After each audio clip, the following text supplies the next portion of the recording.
Hello मेरे प्यारे बच्चों, क्या हाल चाल। बढ़िया साहब, उम्मीद है आप सभी अच्छे होंगे और तैयारी भी बेहतर चल रही होगी। भाई गर्मी बहुत ज्यादा है और अभी तो 1-2 महीने इतनी खतरनाक गर्मी पड़ने वाली है कि यूं समझिए कि 1-2 महीने आप ढंग से तैयारी नहीं कर पाओगे। इसलिए बच्चों आपको थोड़ा थोड़ा करके लेकर के चलना है। और वैसे भी शादियों का सीजन अब खत्म हो गया है भाई, इसलिए हम भी फ्री हो गए। इसके पहले बहुत कोशिश करते थे कि रेगुलर बन जाएं, लेकिन क्या करें, शादियां ही इतनी थी कि भाई हर जगह पहुंचना था। और हाँ बच्चों, इस बात का ध्यान देना कि भाई आईपीएल के चक्कर में इतना ज्यादा मत गुम हो जाना कि अपने कर्तव्य को भूल जाओ कि हमें क्या करना है। वैसे भी इसके बाद अगर वैसे देखोगे तो T20 विश्व कप आएगा, तो ये सब इंजॉयमेंट के लिए है। बाकी बच्चों आपको अपना मकसद याद रखना है, आपको क्या करना है, आपका टारगेट क्या है वो अपने माइंड में रखना है। डेली पढ़िए थोड़ा थोड़ा ही। तो चलिए आज के इस वीडियो में हम विलियन चैप्टर के सेकेंड पार्ट के न्यूमेरिकल को देख लेते हैं। फर्स्ट पार्ट को हमने देख रखा है, नहीं देखा है डिस्क्रिप्शन में वीडियो की लिंक डाल देंगे या फिर आप प्लेलिस्ट भी चेक कर लेना, ठीक है। चलिए तो देखते हैं बच्चों, ये जो क्वेश्चन है ये राउल्ट के नियम पर है और ये क्वेश्चन काफी इंपॉर्टेंट है। अगर हम वैसे देखें तो 2020, 21, 22, 23 में ये मतलब बहुत ही कम पूछे गए हैं, लेकिन बच्चों अगर हम बात करें तो 19 में ये लगभग 4 से 5 सेट में आया था और बीच में मतलब जब पूछा है लगातार 3 से 4 सेट, 5 सेट, 6 सेट में लगातार दे दिया है। इसलिए बच्चों इसको भी थोड़ा अच्छे से समझना पड़ेगा। चलिए देखते हैं, कह रहा है कि किसी ताप पर एक विलायक का वाष्प दाब 0.416 बार है। बार ये उसका वाष्प दाब का मात्रक है, ठीक है ना। आगे कह रहा है कि 0.5 ग्राम अवाष्पशील विद्युत अनवघट्य ठोस को 42 ग्राम विलायक जिसका मोलर द्रव्यमान 84 मोल प्रति लीटर है, इसमें घोला जाता है, ठीक। और प्राप्त जो विलयन का वाष्प दाब है वो 0.414 बार पाया गया। तो ठोस के मोलर द्रव्यमान की गणना करना है। अब इसको ध्यान से समझना, राउल्ट का नियम क्या कहता है, राउल्ट के नियम का फार्मूला क्या हमने बहुत ही सिंपल तरीके से बताया है, ठीक है। चलिए देखते हैं, पहले बच्चों वैल्यू पुट कर लेते हैं। कह रहा है कि किसी ताप पर एक विलायक का वाष्प दाब, और विलायक के वाष्प दाब को P0 ऐसे दर्शाते हैं, P0 बराबर ये विलायक का वाष्प दाब है बच्चों तो 0.416 इतना बार दिया गया है, ठीक है ना, इतना बार। आगे देखते हैं सवाल में क्या बोला है भाई, कह रहा है कि 0.5 ग्राम अवाष्पशील वैद्युत अनवघट्य कोई पदार्थ घोला जा रहा है। मतलब जो कुछ घोला जा रहा है बच्चों स्मॉल w होता है, हमने पहले भी बताया था। तो भाई ये क्या है, विलेय का भार कितना है 0.5 ग्राम।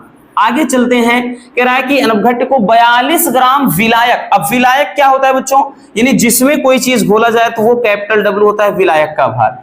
तो भाई 42 ग्राम कह रहा है कि विलायक में घोला जाता है, तो ये 42 ग्राम विलायक का भार है। और आगे सवाल में क्या बोल रहा है कि इसका मोलर द्रव्यमान, यानी किसका, विलायक का। अगर विलेय का मोलर द्रव्यमान है तो वो स्मॉल m होगा, वो तो पूछा है। लेकिन ये विलायक का मोलर द्रव्यमान है तो भाई ये कैपिटल M से इसको दर्शाएंगे। मोलर द्रव्यमान मतलब अणुभार, किसका, विलायक का। तो भाई ये कितना दिया है, ये दे रखा है बच्चों 84, ठीक है ना, 84। आगे सवाल में कह रहा है कि प्राप्त विलयन का जो वाष्प दाब है वो 0.414 बार है, ठीक। विलयन का वाष्प दाब तो इसको PS से दर्शाएंगे, PS, फी सफिक्स S लिखिए, ये PS, ये कितना है 0.414 बार। ये रहा पूरा का पूरा वैल्यू। अब पूछ क्या रहा है, तो भाई पूछ रहा है स्मॉल m का मान, ये पूछ रहा है, क्लियर। अब देखिए काम आसान हो गया आपका। आपने सबसे पहले क्या किया, जितना वैल्यू है बच्चों उतना पुट कर लिया। अब हम क्या करेंगे, फार्मूला अप्लाई करेंगे। राउल्ट के नियम को अगर आपको याद हो रसगुल्लो, तो राउल्ट का नियम क्या कहता है भाई, P0 माइनस PS अपान P0, ठीक है ना। ये बराबर किसके होता है, मोल अंश यानी मोल प्रभाज के, यानी N अपान क्या होता है, कैपिटल N। या फिर इसको हम डायरेक्टली लिखेंगे, क्या भाई फार्मूला होता है W/M गुणे कैपिटल M अपान W। यही तो होता है राउल्ट का नियम। तो यही क्या होता है, राउल्ट का नियम होता है।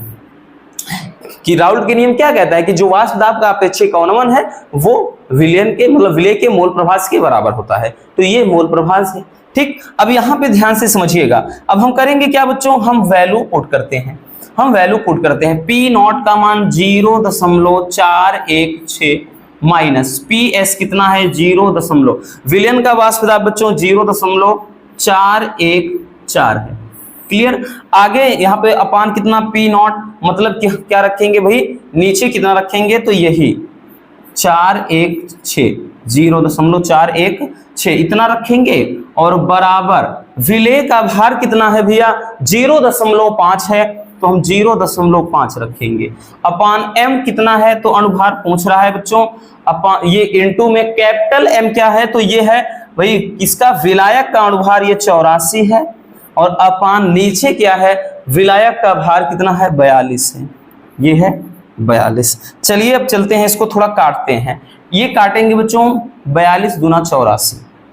क्लियर। अब यहां पर इसको जब हल करेंगे तो ये क्या हो जाएगा, ध्यान से देखिएगा, ये कितना हो जाएगा बच्चों, इसको जब घटाएंगे भाई हम 0.416 में 0.414, या ऐसे समझ लीजिए 416 ये है 414 है, अगर हम घटाएंगे तो 0.002 आ जाएगा।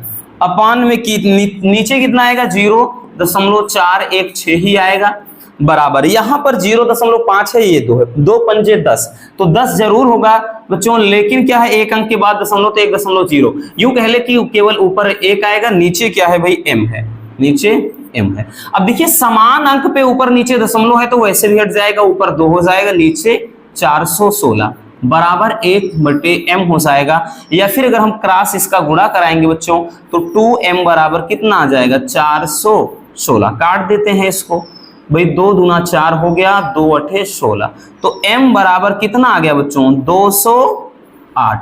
यही क्या हो जाएगा, जो विलेय ठोस पदार्थ है उसका मोलर द्रव्यमान या फिर कह लें अणुभार। क्लियर। तो इस तरीके से मतलब बच्चों इस फार्मूले पर आपके न्यूमेरिकल लगते हैं। बहुत ही प्यारा सा ये न्यूमेरिकल है और इंपॉर्टेंट है। बोला ना कि पिछले 1-2 साल में ये नहीं पूछा गया है, लेकिन उसके पहले लगातार ये 4 से 5 सेट में आया है। तो भाई 2025 के लिए कमर कस के तैयार रहिए, जरूर क्वेश्चन टपकेगा, ये गारंटी है। ठीक है ना। चलिए छाप लीजिए इसको।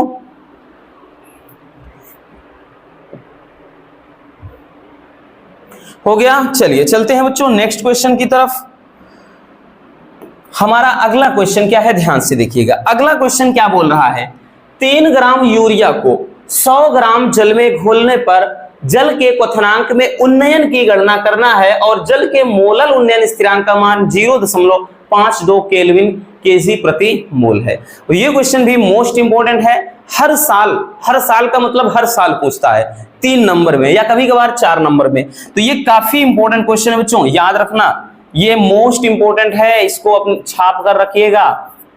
ठीक। कह रहा है कि 3 ग्राम यूरिया को, अब देखिए इसमें हम क्या करेंगे, सबसे पहले भाई हम वैल्यू पुट कर देंगे, जितना जो भी ग्राम में दिया रहेगा इतना ग्राम घोला जाता है, इतना ग्राम विलेय किया जाता है, इतना ग्राम इसमें घोल रहे, तो वो किसका मान होता है, वो होता है रसगुल्लों स्मॉल w, यानी विलेय का भार, यानी जो कुछ घोला जाता है विलेय होता है। विलेय का भार कितना बच्चों 3 ग्राम यूरिया है, 3 ग्राम, और 100 ग्राम जल में घोला गया। अब जिसमें घोला जाए वो विलायक होता है, तो भाई विलायक का भार लिखेंगे अपन। विलायक का भार कितना है, तो 100 ग्राम है बच्चों, 100 ग्राम विलायक में घोला जा रहा है। तो आगे कह रहा है कि जल के मोलल उन्नयन स्थिरांक का मान भी दे दिया बच्चों, यानी केबी का मान दिया है, जल का मोलल उन्नयन स्थिरांक केबी का मान दे दिया है 0.52 केल्विन केजी प्रति मोल, ये दे रखा है। आगे कह रहा है कि भाई जल के क्वथनांक में उन्नयन ज्ञात कीजिएगा। उन्नयन यानी डेल्टा टीबी, क्वथनांक में उन्नयन निकालना है। एक चीज और भी तो निकालना पड़ेगा हमको निकालना पड़ेगा m का मान, यानी अणुभार बच्चों निकालना पड़ेगा। है क्या रसगुल्लों, याद रखना, एक चीज ध्यान से समझिए, यूरिया है भाई, यूरिया का फार्मूला होता है NH2CO, तो इसका अणुभार अगर हम जब निकालेंगे भी, इसका अणुभार भी निकालना पड़ेगा। कितना होगा, निकालते हैं अणुभार। देखिएगा नाइट्रोजन का 14 और ये 2 कम 2 यानी हाइड्रोजन का 2 ही हो जाएगा, कार्बन का 12, ऑक्सीजन का 16, और इधर भी भाई जैसे NH2 इधर 14 तो यहाँ भी ये 14 और प्लस का 2। ठीक। तो कितना हो गया भाई, अगर हम इसको ऐड करेंगे तो ये 6 4 10 2 12 उसके हाँ सही है, ये 6 4 10 हो गया, 10 2 12 2 14 और 14 2 16 4 20 हो गया। इधर उसके बाद 1 2 3 1 4 2 6 हो गया, यानी 60 आ गया। क्लियर, ये 60 आ गया। अब लगाते हैं ना, अब देखिएगा बच्चों, क्वथनांक में उन्नयन और हिमांक में अवनमन, बहुत ही बढ़िया तरीके से परिभाषा बताया है और इसका फार्मूला भी निकाला है। तो फार्मूला जो होता है क्वथनांक में उन्नयन का, डेल्टा टीबी बराबर 1000 गुणे केबी गुणे स्मॉल डब्ल्यू अपान एम गुणे कैपिटल डब्ल्यू। ठीक, ये होता है। अगर आपको नहीं पता कहां से आया तो बता रहे बच्चों, जो प्लेलिस्ट में है 12th केमिस्ट्री 2025 उसमें देख लीजिए, एक पूरा चैप्टर जो है पूरा का पूरा विलयन, उसमें पार्ट वाइज पूरा पढ़ा है। ठीक है ना, एक एक टॉपिक को अलग अलग देखा है, वहां से देख लेना कि ये कहां से आया। क्लियर, चलिए अब यहां पर हम करते क्या है भाई, वैल्यू पुट कर देते हैं। हम करते क्या है, वैल्यू पुट करते हैं। डेल्टा टीबी का मान पूछ रहा है, डेल्टा टीबी पूछ रहा है, तो भाई डेल्टा टीबी को तो हम यहीं पर रखेंगे बराबर ये 1000 गुणे केबी का मान कितना दिया भाई, केबी का मान 0.52 दे दिया है। स्मॉल डब्ल्यू विलेय का भार कितना 3 है, अपान नीचे कितना बच्चों एम यानी अणुभार, अणुभार कितना निकाला है भाई 60 निकाला है, तो ये हो गया 60 गुणे कैपिटल डब्ल्यू विलायक का भार, विलायक का भार 100 है। ठीक है, अब इसको काटते हैं ना, काट देते हैं बच्चों। देखिएगा ये 1 2 3 जीरो से, तो भाई ये पूरा का पूरा 3 जीरो कैंसिल हो गया। क्लियर, अब इसको काटते हैं, 3 दूना 6 हो गया। इसको काट देते हैं भाई यहाँ पर, या डायरेक्टली नहीं करते हैं, एक बार लिख लेते हैं, ये काट दिया तो बचा क्या, डेल्टा टीबी बराबर ऊपर बच गया 0.52 और नीचे 2 है, इसको काट देते हैं भैया, तो ये आ जाएगा कितना, ये आ जाएगा 0.26 यानी 26 दूना 52 हो जाएगा। तो ये डेल्टा टीबी बराबर 0.26 केल्विन, यही हमारा क्या हो जाएगा, राइट आंसर हो जाएगा। क्लियर, तो ये होता है क्वथनांक में उन्नयन। इसी तरह हिमांक में अवनमन भी लगता है आपका।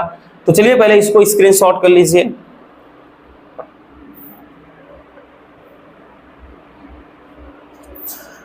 चलिए बच्चों अब चलते हैं नेक्स्ट क्वेश्चन की तरफ। हमारा अगला क्वेश्चन क्या है उसको देख लेते हैं। ये क्वेश्चन देखिएगा भैया, ये क्वेश्चन लगातार 3-4 साल से पूछा जा रहा है, हर साल बच्चों किसी न किसी सेट में पूछा गया है, चाहे आप 20 का देखेंगे, चाहे 22 का देखेंगे, 23 का देखेंगे, 24 का देखेंगे, हर सेट में, मतलब हर साल किसी न किसी सेट में आया है। ठीक, कभी कभार बस इतना हुआ है कि ये वैल्यू चेंज हो गया है बस। चलिए क्वेश्चन देखते हैं। एक कार्बनिक पदार्थ के जलीय विलयन में कह रहा है जिसमें 3 ग्राम पदार्थ 100 ग्राम जल में घुला है का क्वथनांक जो है 100.51 अंश सेल्सियस है। पदार्थ के अणुभार की गणना करना है और जल का मोलल उन्नयन स्थिरांक जो है 0.51 अंश सेल्सियस प्रति मोलल है। ये क्वेश्चन भी सेम उसी तरीके का है जैसा पहला था, मतलब इसके पहला वाला। ठीक, लेकिन इसमें थोड़ा सा चेंजिंग है। एक पदार्थ कह रहा है कि पदार्थ के जलीय विलयन जिसमें 3 ग्राम पदार्थ, तो भाई ये जो है तो ये तो स्मॉल डब्ल्यू ही है, तो इसका मान कितना है बच्चों 3 ग्राम।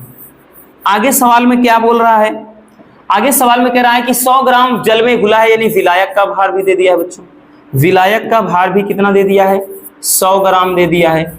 अब यहां से समझिएगा पूरी कहानी ये है 100.51 अंश सेल्सियस, ये कह रहा है क्वथनांक है, लेकिन हमको निकालना है क्वथनांक में उन्नयन।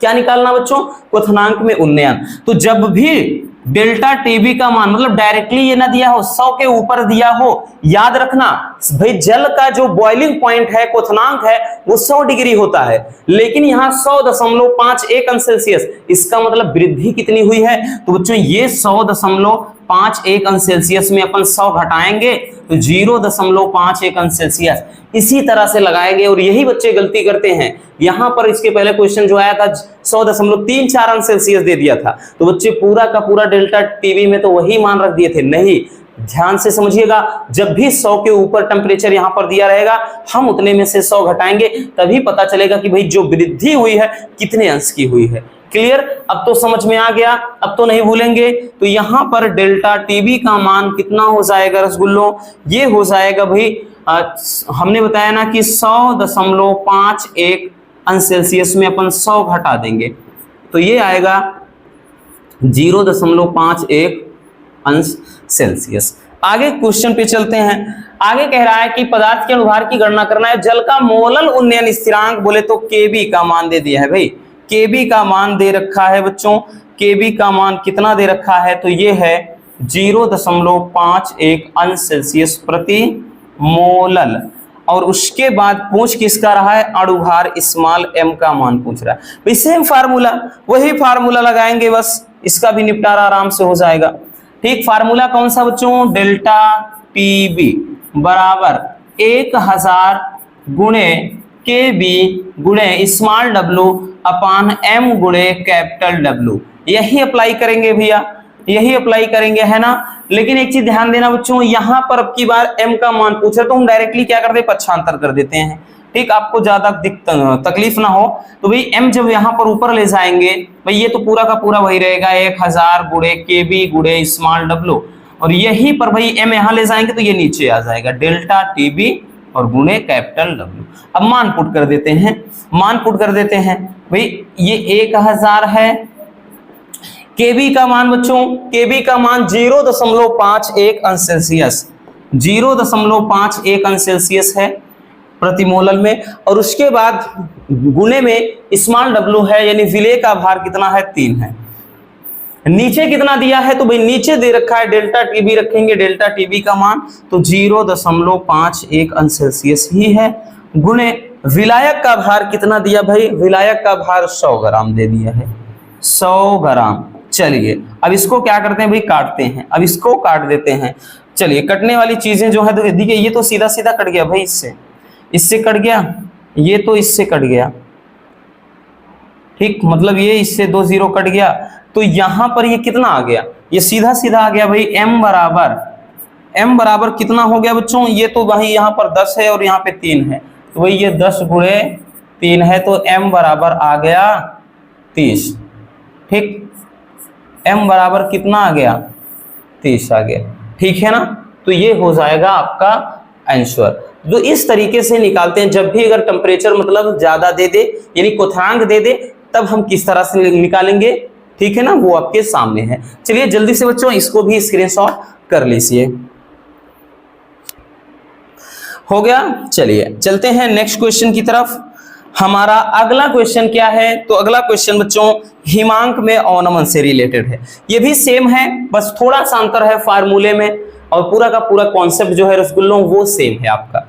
चलिए इसमें देखिए बच्चों क्या बोल रहा है, कह रहा है कि किसी पदार्थ के 7.5 ग्राम को 75 ग्राम जल में घोलने पर जल के हिमांक में 1.2 अंश सेल्सियस की कमी हुई। आगे बोल रहा है कि पदार्थ का जो अणुभार है वो ज्ञात करना है, और जल का मोलल अवनमन स्थिरांक जो है वो 1.86 है।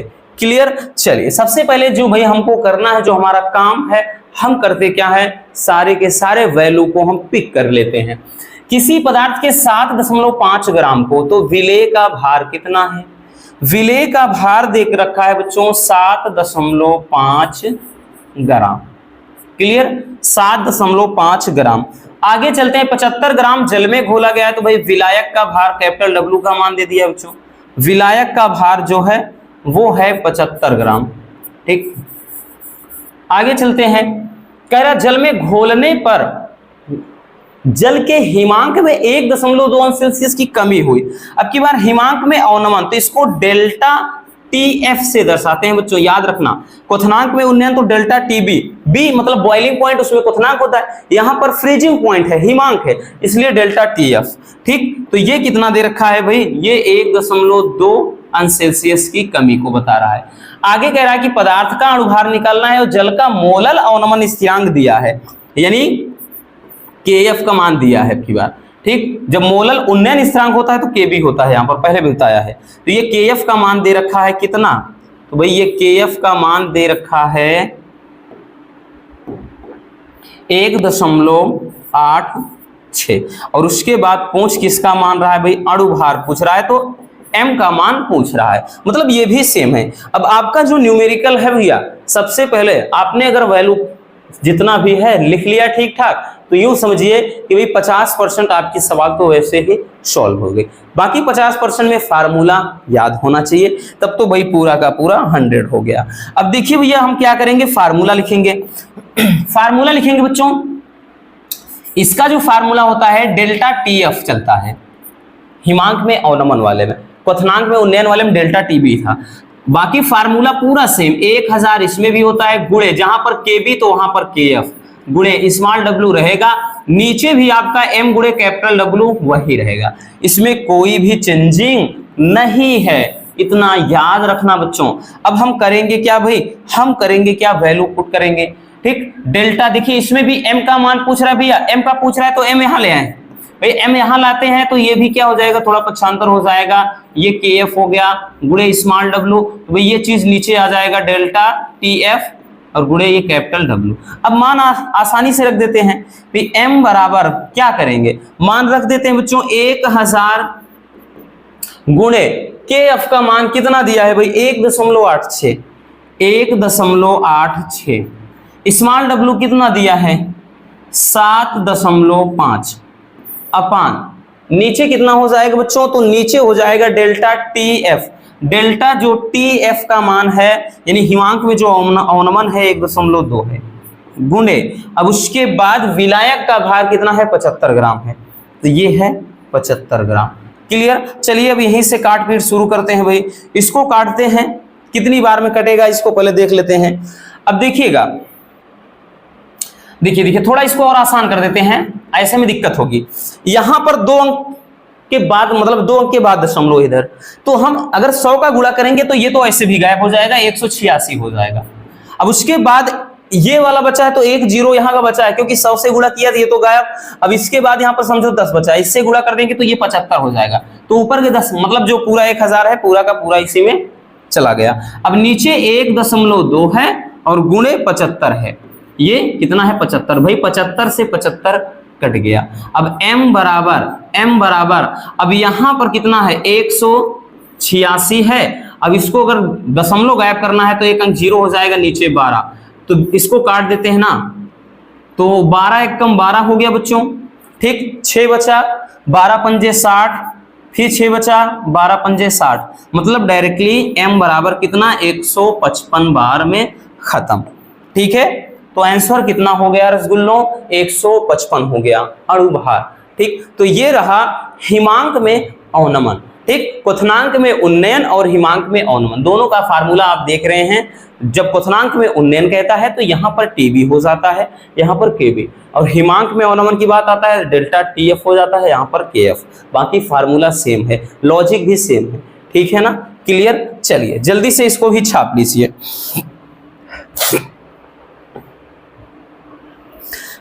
चलिए चलते हैं नेक्स्ट क्वेश्चन की तरफ बच्चों। अगला क्वेश्चन हमारा क्या है भाई, उसको देख लेते हैं।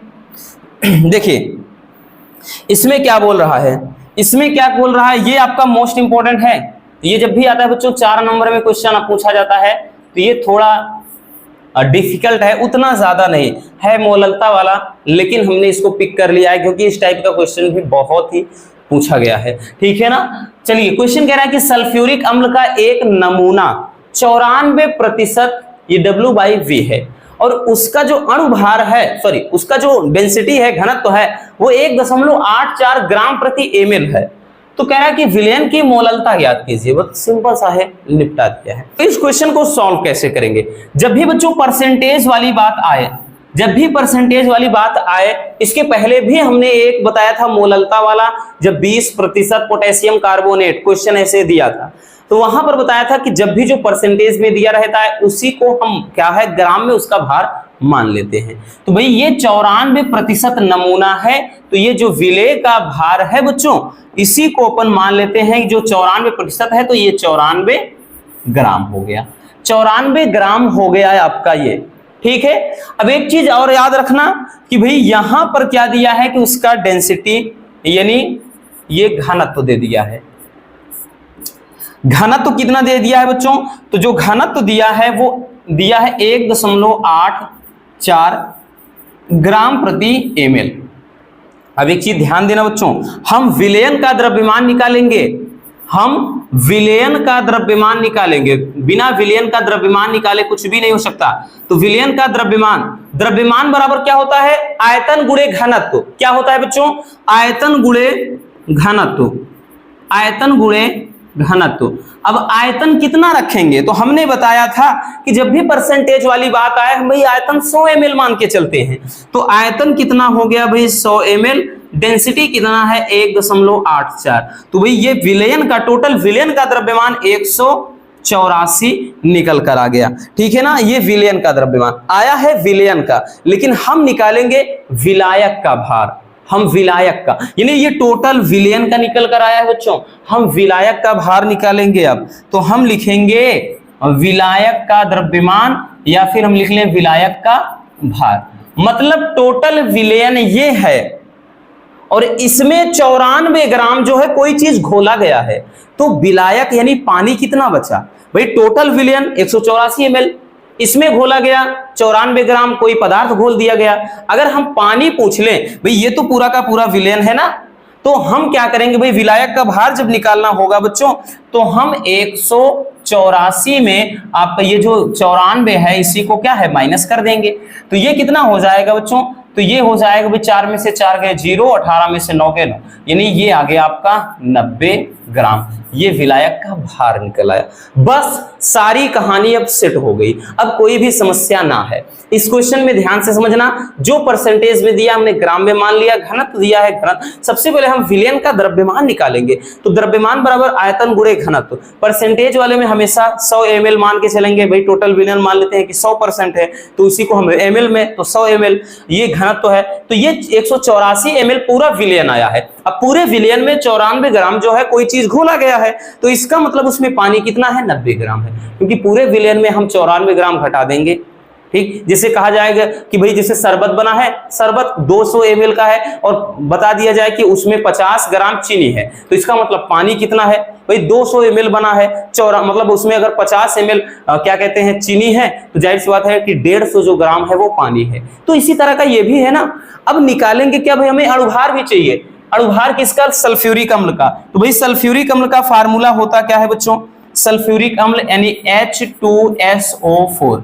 तो इसका निकाल लेंगे हम अणुभार। अणुभार तो भाई ये 2 × 2 हो जाएगा, सल्फर 32, भाई सल्फर का 16 होता है तो दुगुना करेंगे 32, और ये 4 गुणे ऑक्सीजन 8 दूनी 16। ठीक है ना, ऑक्सीजन 8 होता है तो 8 दूना 16, तो ये कितना हो जाएगा भाई, ये हो जाएगा 32 2 34 और ये हो गया 64। तो मतलब ये हो गया कितना 98। ठीक, ये m का मान। अब क्या पूछ रहा है भाई, पूछ रहा है सबका सब तो निकल आया, अब पूछ रहा है कि मोललता निकालिएगा। मोललता को m डैश से मान लेते हैं। मोललता बराबर क्या होता है भाई, भार बटे अणुभार गुणे विलायक का भार गुणे में यहाँ पे 1000। यही क्या हो जाता है बच्चों, फार्मूला हो जाता है मोललता का। अब बस कहानी एकदम आसान हो गई भाई। अब हम करेंगे क्या, इधर देख लेते हैं। यहां पर हम लिखेंगे m डैश बराबर, ये कितना हो जाएगा बच्चों, भार कितना दिया है भाई, भार 94 दिया है। ठीक, अपान नीचे कितना है, नीचे m यानी अणुभार, तो अणुभार 98 है, गुणे उसके बाद कैपिटल W यानी विलायक का भार। तो विलायक कितना था, विलायक का भार, तो भाई ये कैपिटल W है, विलायक का भार कितना है, तो भाई विलायक का भार जो है वो है 90, गुणे उसके बाद ये फार्मूले का जो है 1000। ठीक, शायद ना दिख रहा होगा, एक मिनट इसको थोड़ा छोटा लिख देते हैं,